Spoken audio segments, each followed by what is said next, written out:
StepFun 3.5 Flash is the most cost-effective model for OpenClaw tasks.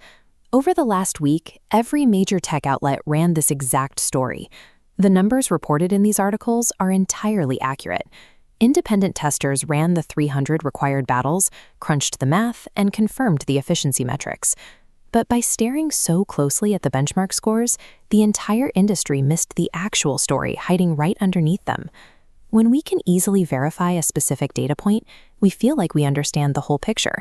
But checking the math is a poor substitute for reading the context. The standard media literacy framework stops at 3 levels. Layer 1 asks, does the code compile? Layer 2 checks for safety.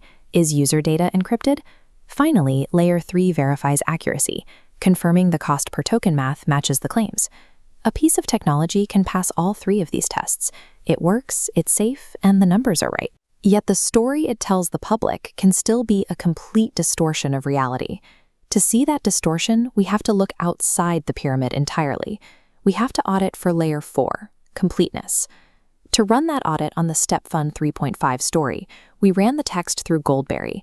It's an open-source tool designed specifically to evaluate this 4th layer of information. Goldberry doesn't bother checking if the benchmark numbers are correct. Instead, it applies 7 distinct analytical lenses to scan the text for structural voids. It's looking entirely for what the authors chose to leave out, because what a corporate press release decides to omit reveals more about their actual business model than the statistics they are eager to show you. When Goldberry analyzed the StepFun announcement, it flagged a massive gap in the narrative.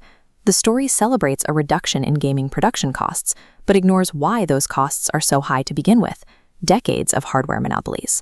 For years, legacy platform holders bottlenecked the gaming ecosystem, using rigid exclusivity deals to shut down open competition. As development pathways restricted, game production costs ballooned.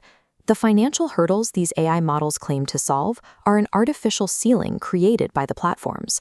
To keep their profit margins growing within this expensive ecosystem, those same major players systematically squeezed independent developers with harsh revenue splits and restrictive publishing terms.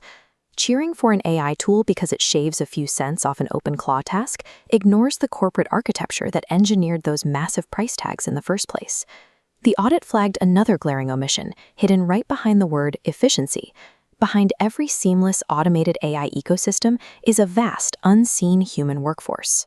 When we examine the data labeling hubs where these models are actually trained, we find repetitive, high-stress labor that requires 0 formal credentials but intense emotional endurance. Historically, these precarious roles are filled by demographics with the least economic leverage, making this workforce disproportionately non-white and female.